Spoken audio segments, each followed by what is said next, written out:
about the ideas about my final project.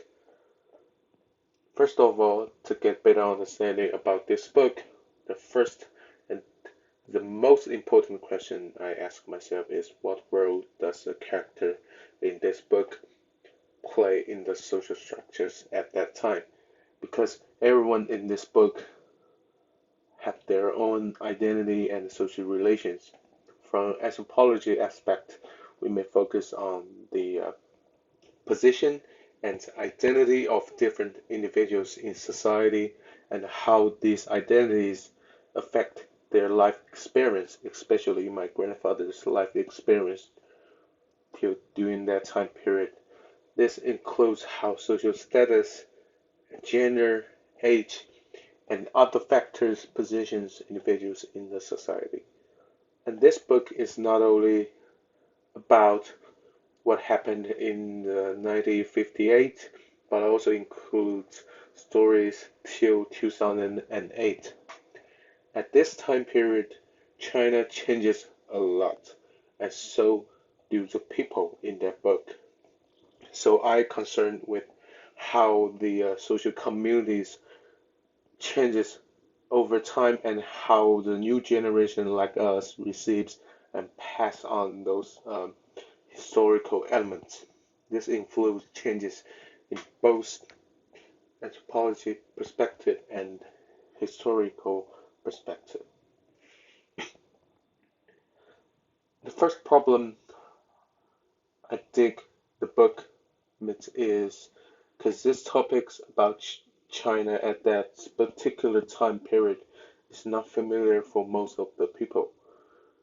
So the first idea came into my mind is to do some research about the culture clash and the fusion in this book, especially about the capitalism from the European country and the USA and the communism in China at that time.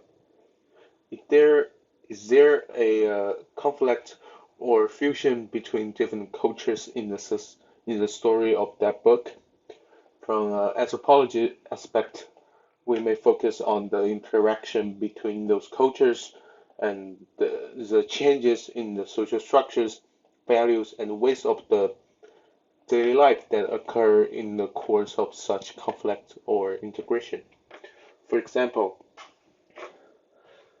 we may examine how the local social groups adapts to or rejects the influence of the foreign cultures like capitalism or Western cultures and how this affects the overall dynamics of the community at that time.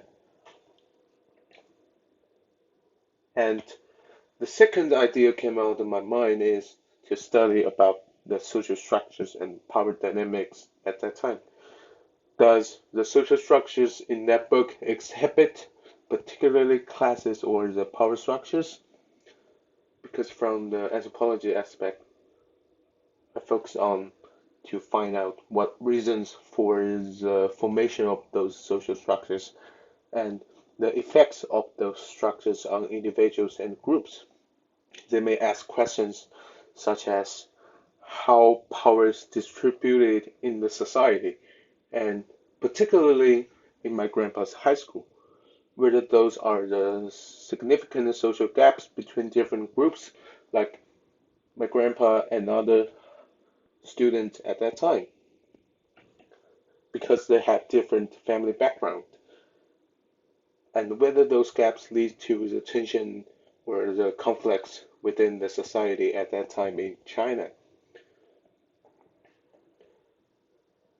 And thank you all for listening. And those are my ideas about my final projects. And I wish you guys all have a great day.